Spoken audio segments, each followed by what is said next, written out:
Aside, but it's been in our news, obviously, on everybody's minds for weeks, and it seemed to come to a head this week as the governor of Wisconsin did get the vote in both houses of his legislature on that collective bargaining and some of those other union reforms. Did the governor of Wisconsin win? Anyone? They're thinking. I know Scott Walker from when I worked up in Milwaukee. Great guy. He is a great guy. Do I agree with everything he does? No.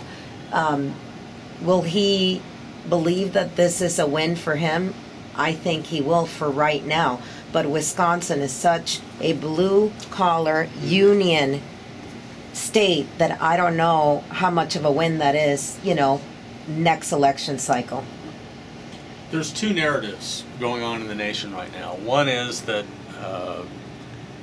that powerful conservative forces are trying to destroy labor unions and balance budgets on the backs of the working class and the poor. And the other narrative is that government is broke at the federal level and the state level, and everybody has to tighten their belts if we're going to be fiscally sound. And those two narratives are battling it out in the public right now. And I don't know which one. I know which one I believe, but I don't know which one is going to prevail. And I suspect that's going to be the issue. That's the perception is reality in this right, case. And that's the issue that's going to be debated over the next 18 months or 20 months until the election. I thought, and I know she is a polarizing figure, and she's by no means a big hero of mine, but I thought Ann Coulter had a great point about this whole thing in Wisconsin. She's very down on Scott Walker.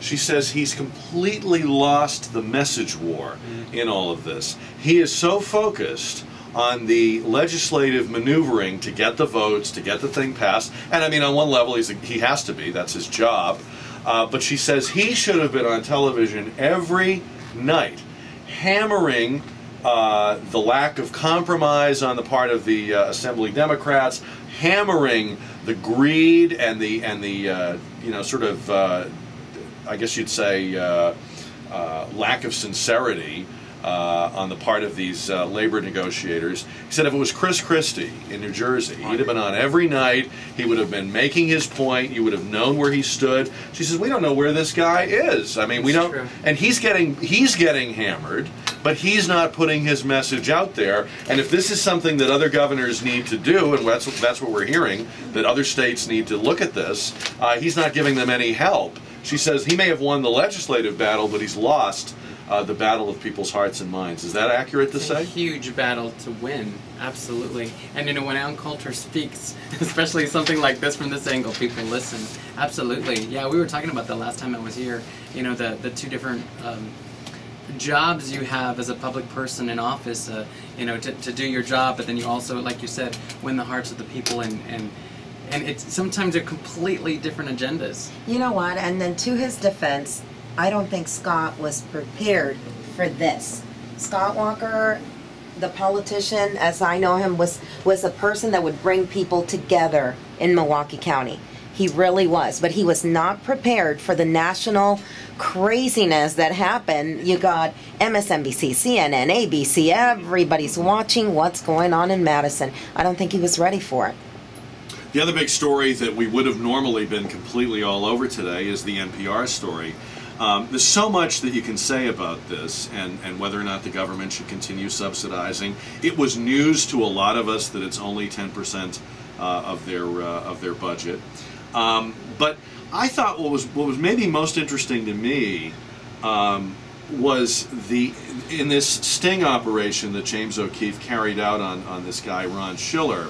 The guy thinks he's meeting with members of the Muslim Brotherhood, and no one has picked up on the fact that he's I mean, the whole business of Americans are dumb, and all. We know that's what they think. I mean, that's what they think at the White House, that's what they think at NPR. We're a bunch of idiots. But the coziness with these Muslim Brotherhood guys and we'll hide the money and we'll... Right. I mean, that to me that's a big part of this story.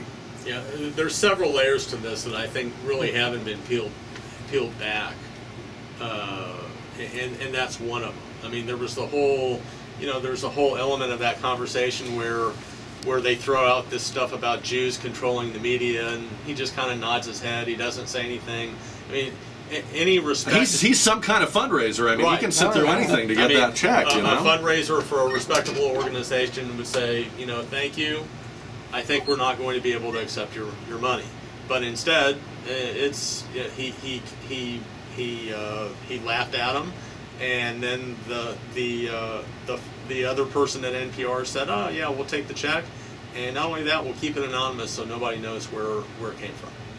you know, the other reality here is that look, I don't care if NPR is being run by Mother Teresa or the ghost of Ronald Reagan. We can't afford it. We can't afford this stuff anymore. We can't afford the National Endowment of the Arts, the National Endowment of the Humanities. We're barely able to afford the stuff government is supposed to do. We really should be having this discussion, not in terms of defunding NPR because we don't like something this guy did or we don't like the Juan Williams thing. The questions we should be asking in this country are, why are we not pulling back to the core functions of government? And I think Republicans have shown they clearly do not get this. This race to defund NPR shows that all they're doing is jumping from headline to headline. They don't get the bigger picture here. And that's the discussion we should be having, isn't it? Well, I think quite a few Republicans get the big picture, actually.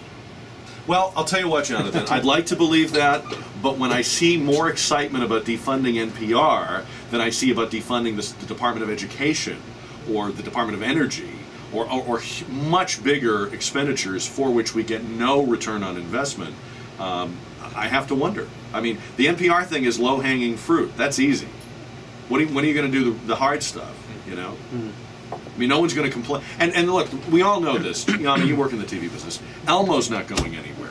Sesame Street's not going anywhere. That's Those right. shows are money machines. My children love it. So even if they couldn't make up the tiny pittance of federal funding, the stuff most people associate with PBS and NPR are going to be there. It's a very profitable. I don't know if you've ever seen any, like I've seen the Boston PBS complex.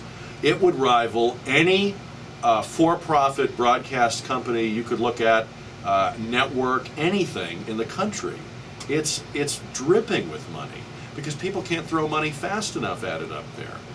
Now, granted, there may be parts of the country where you'd lose an NPR station, or you'd go from 2 stations to 1 or something like that. But I mean, the idea that they're going to somehow go out of business if the taxpayer money goes away is a crock. Yeah, it's not. I mean, honestly, all the soccer moms that I know where I live, they would be out fundraising for them to get it back on the air. I mean, I can't imagine a world without NPR. It's fabulous. But here's the thing: if the producers at NPR and PBS didn't have to look over their backs and worry about what's going to happen to our funding, or 10% funding, if we say the wrong thing, or if we have too many of programs that have the same point of view, they'd have for their target audience, they'd have a better product. Right.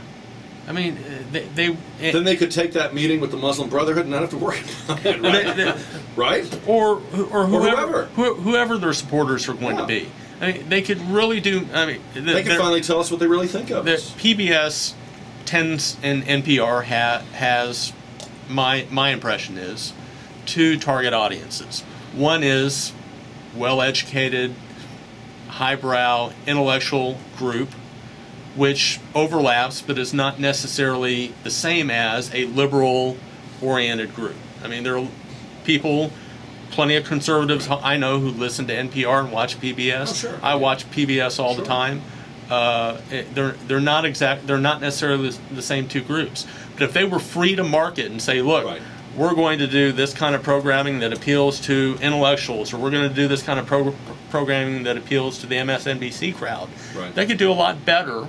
I think they'd have a in fact, it'd be MSNBC that would need federal subsidies. That's right. Point. All right. They could put MSNBC out of business. You guys have done a great job today. We thank you for coming in under difficult circumstances. Jade, best of luck. We'll be reading you at plazadearmastx.com. Glitter Political, absolutely. And watching for you. The date at the Bonham Show again is March 16th. And tomorrow is Luminaria the Arts Festival downtown. So come check us out. Look for Yami on Fox San Antonio with the Alamo Heights story and many Yes. other things tonight. Fox Yes. News at 9. Yami, Yes. thank you for coming in. Thank Say you hi to for everybody having over me. there for us. I will. And Jonathan, keep up the great work at the Old Gray Lady, right? Thank you. The op-ed pages of the Express News. Special Saturday column tomorrow column tomorrow. for Jonathan. The President's News Conference is coming up. Let's get news from Karen right now.